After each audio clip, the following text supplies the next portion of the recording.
India, Pakistan. இன்னைக்கு உலகம் ஃபுல்லாவே இந்த பெயர் தான் நெறைய பேர் உச்சரிச்சுட்டு இருக்காங்க. நெறைய மீடியாக்கள் லோக்கல் மீடியாவிலிருந்து நேஷனல் மீடியா வரைக்குமே, இன்டர்நேஷனல் மீடியா வரைக்குமே இத பத்தி தான் பேசிட்டு இருக்காங்க.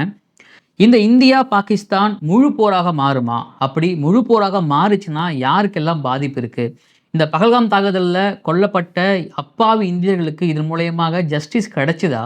அது மட்டும் இல்லாம இந்தியா பண்ணியிருக்கிற விஷயங்கள் என்னென்ன மாரி விஷயங்கள்? என்னென்ன மாரி தாக்குதல் பண்ணியிருக்காங்க? பாகிஸ்தானுடைய இதுக்கு பதில் என்னவாக இருக்க போகுது? இதனால யாருக்கு அதிக பாதிப்பு ஏற்பட போகுது? இது ஒரு சென்சிட்டிவான விஷயம்.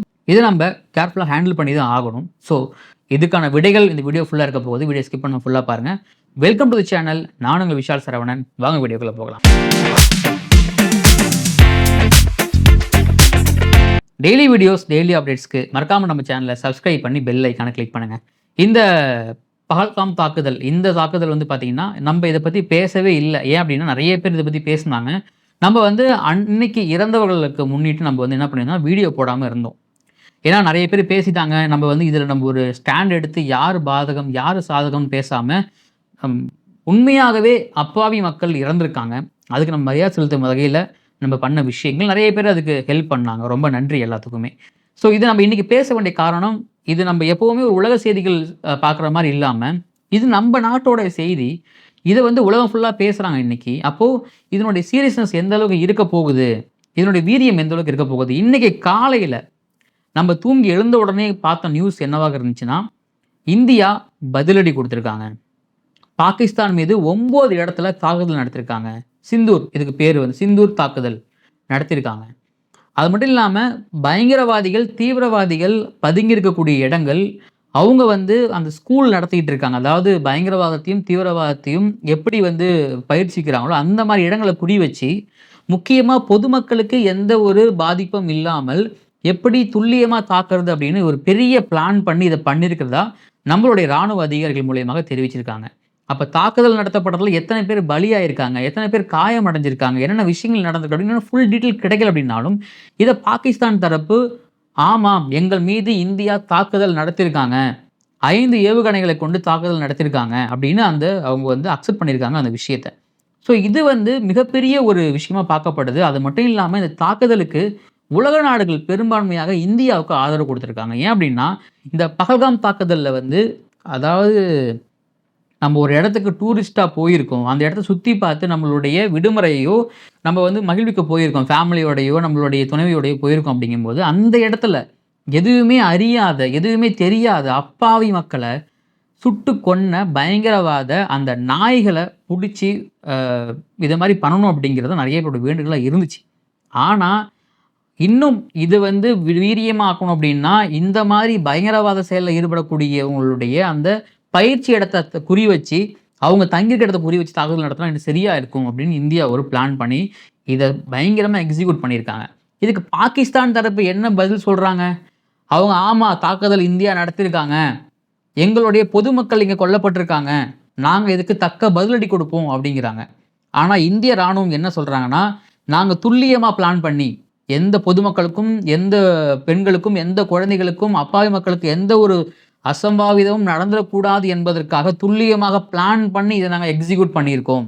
பயங்கரவாதிகள் மட்டும் தான் நாங்க வந்து தாக்குதல்ல பாதிக்கப்பட்டிருக்காங்க அப்படின்னு விளக்கத்தோட சொல்லியிருக்காங்க. அந்த எங்க தாக்குதல் பண்ணாங்க, எந்த மாரி தாக்குதல் பண்ணாங்க, எப்படி தாக்குதல் பண்ணாங்க அப்படிங்கிற ஒரு விளக்கத்தோட குடுத்திருக்காங்க.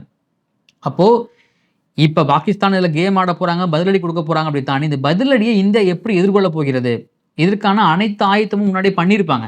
ஏன்னா, இன்னைக்கு நாடு ஃபுல்லாவே ஒத்திகை பார்க்கறதுக்காக தான் அனவுன்ஸ் பண்ணியிருந்தாங்க. ஸோ அது வந்து நடக்கப் போகுது. ஆனா, நம்ப எல்லாருமே என்ன ஆவலா எதிர்பார்த்துட்டு இருந்திருப்போம். கண்டிப்பா ஒத்திகை பண்ணப் போறாங்க. அத நம்ம வந்து பார்க்கப் போறோம் அப்படின்னு சொல்லிட்டு 244 மாவட்டங்கள்ல இத இந்தியா ஃபுல்லாவே இத வந்து பண்ணியிருக்காங்க. ஆனா, இது யாருமே எதிர்பார்க்காத ஒரு விஷயத்த பண்ணியிருக்கிறது மிகப்பெரிய ஒரு ஒரு சாதனைன்னு தான் சொல்ல முடியும். நம்ம கண்டிப்பா இந்தியன் ஆர்மிய வந்து சாதாரணமா எடை போடவே கூடாது. ஒவ்வொரு இந்தியாவுல பிறந்த ஒவ்வொரு இந்திய குடிமகனும் கண்டிப்பா இத பெருமை கொள்வான் அப்படிங்கிறதுல எந்த ஒரு துளி கூட சந்தேகமும் கிடையாது. நம்ம கண்டிப்பா இந்த நேரத்துல இந்திய ஆர்மிக்கும், அங்க இருக்கக்கூடிய எல்லை பகுதிகளுடைய மக்களுக்கும், இந்த இறந்து போனாங்கல்ல பஹல்காம் தாக்குதல்ல இறந்து போன அப்பாவி மக்களுக்கும் இது ஒரு மிகப்பெரிய ஜஸ்டிஸ் சர்வ் பண்ணிருக்குன்னு தான் சொல்ல முடியும். சரி, ஓகே. நம்ம இந்த பஹல்காம் தாக்குதல்ல நடந்த இடம் வந்து பார்த்தீங்கன்னா, ஒரு ஒரு சுற்றுலா தலம். அந்த இடத்துல எப்படி தீவிரவாதிகள் ஊடுருவி வந்தாங்க? அப்போ அந்த அளவுக்கு அந்த இடத்துல எப்படி வந்து ஒரு பாதுகாப்பு இல்லாம இருந்துச்சு? அப்ப இதை எப்படி வந்து உளவுத்துறை வந்து தவற விட்டாங்க? அப்ப அந்த தாக்குதல் நடத்தினவங்க எங்க இருக்காங்க? அத எப்படி கண்டுபிடிக்க போறாங்க? அவங்களுக்கு என்ன மாரி தண்டனைகள் குடுக்க போறாங்க? அதுக்கு உதவியாக இருந்தவங்கலாம் எப்படி தண்டிக்க போறாங்க? அப்படிங்கிற பார்வை இன்னும் அதிகமாவே எழும்பியிருக்கு. நம்ம வந்து பதில் தாக்குதல் பண்ணிட்டோம். அது எல்லாமே சூப்பர். ஆனா, அந்த இடத்துல நடந்த தாக்குதலுக்கு யார் உண்மையாகவே பொறுப்பேற்கணும்? யார் உண்மையாகவே காரணமானவங்க? அவங்களுக்கு என்ன தண்டனை குடுக்க போறோம்? அப்படிங்கிற கேள்வி தொடர்ந்து எழும்பிக்கிட்டே இருக்கு. கண்டிப்பா என்ன பொறுத்தவரைக்கும் அவங்க கண்டிப்பா இந்தியன் ஆர்மி நெருங்கியிருப்பாங்க. அவங்களுக்கும் எப்படி கனவுல கூட நெனச்சு பார்க்காத முடியாத அளவுக்கு தண்டனைகள் குடுப்பாங்களோ, அந்த அளவுக்கு தான் அவங்க கொடூரமாக அவங்களுக்கு அவங்களுக்கு அந்த தண்டனை குடுக்கப்பட வேண்டும். அப்படிங்கிறது தான் உண்மை. இதனால யாரு பாதிக்கப்பட போறா? பொதுமக்களா? இந்தியாவுடைய பொதுமக்களா? இல்ல பாகிஸ்தானுடைய பொதுமக்களா? நம்ம என்ன பண்ணோம்? இப்போ இந்தியாவுடைய அப்பாவி பொதுமக்கள், அது வந்து ஹிந்து, முஸ்லிம், கிறிஸ்டியன் இதையெல்லாம் தாண்டி மக்கள், பொதுமக்கள், மனிதர்கள் கண்டிப்பாக இந்த தாக்குதல் தீவிரமடைந்தால், பாகிஸ்தான் பதில் தாக்குதல் பண்றாங்க. அப்படி பதில் தாக்குதல் பண்ணும் பொழுது, அப்பாவி மக்கள குறி வச்சு தாக்குதல் பண்ணாங்க அப்படின்னா, இந்தியாவும் சும்மா இருக்க மாட்டாங்க. அவங்களும் பதில் தாக்குதல் கண்டிப்பா பண்ணுவாங்க. அப்படி இருக்கும் பொழுது, இந்த போர் வீரியம் அடைஞ்சு அப்பாவி மக்கள தாக்கும்போது, அவங்களுடைய வாழ்வாதாரமும், அவங்களுடைய பொருளாதாரமும், அவங்களுடைய வாழ்க்கையும் இழக்கும்போது தான், இதனுடைய வீரியம் இன்னும் அதிகமாகும். இதனுடைய இழப்பு இன்னும் அதிகமாகும். அப்ப இந்த தாக்குதல்ல இந்தியா கண்டிப்பா ஒரு ஒரு பிரின்சிபல ஃபாலோ பண்றாங்க. அதுக்கு தான் உலக நாடுகள் பெரும்பான்மையா நமக்கு ஆதரவு குடுத்துருக்காங்க. ஆனா, இத பாகிஸ்தான் மீறும்போது, பாகிஸ்தானோடுக்கு நம்ம எதிர்வினை என்னவா ஆற்றப் போகிறோம்? அப்படிங்கிறது தான் கேள்விக்குறி. அவங்க என்ன மாரி தாக்குதல பண்ண போறாங்க? அந்த தாக்குதல இந்தியா எப்படி தடுக்க போறாங்க? அதுக்கு என்ன மாரி அதிரடி திருப்புமுனைகள் நடக்கப் போகுது? அப்படிங்கிறது எல்லாமே இங்க வந்து பார்த்தீங்கன்னா, கொஸ்டின் மார்க்கா இருக்கு. இது நடக்கும்போது தான் நம்மளுக்கு இது தெளிவா புரியும் கூட. அப்போ இந்த விஷயத்துல ரொம்ப சென்சிட்டிவான விஷயத்துல நம்ம ஒரு கருத்து சொல்லும் பொழுது, கண்டிப்பா அந்த கருத்து நம்பளுடைய நாட்டுக்கும், நம்மளுடைய நாட்டு ராணுவத்துக்கும், நம்ம நாட்டு அரசாங்கத்துக்கும் ஆதரவாக தான் இருக்க வேண்டும். ஏன்னா, நம்ம வந்து நெறைய பேர் வந்து இப்போ நெறைய பேர் சொல்லுவாங்க, அ மதத்துவம், இந்துத்துவம் எல்லாமே தாண்டி, மனிதர்களா நம்ம எல்லாருமே எப்போதுமே ஒண்ணா இருக்கக்கூடிய நாடு இந்தியா. அங்கங்க ஒரு சிலரால, அதுவும் தனிப்பட்ட நபர்களால இருக்கக்கூடிய பிரச்சனைகள் நம்ம வந்து ஒட்டுமொத்தமா ஒரு மதத்து மேலயோ, ஒட்டுமொத்தமா ஒரு சமூகத்து மேலயோ நம்ம திணிச்சிடக்கூடாது. அப்படி பண்ணவும் முடியாது. அப்படி இருக்கும்போது, நம்ப எல்லாருமே மக்கள் தான். அங்க பாகிஸ்தான்ல முஸ்லிம்கள் பாதிக்கப்பட்டாலும் நமக்கு அது மிகப்பெரிய ஆபத்து தான்.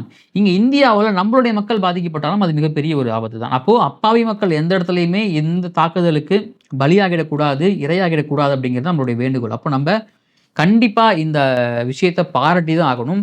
அது மட்டும் இல்லாம, ஆல்ரெடி பாகிஸ்தான் வந்து பொருளாதாரத்துல பின்தங்கி இருக்காங்க. அவங்க வந்து இப்படியே விட்டுட்டோம்னா அவங்களே அழிஞ்சிருவாங்க அப்படிங்கிற வாதமெல்லாம் எப்படி தெரியுமா இருக்கு? ஆல்ரெடி பொருளாதாரத்திலயும் சரி, அவங்களுடைய வாழ்க்கையில நெறைய பிரச்சனைகள் இருந்தாலுமே, ஆனா இந்தியா மீது உள்ள அவங்களுக்கு, அதாவது பாகிஸ்தான் மொத்தமா நான் சொல்ல வரல.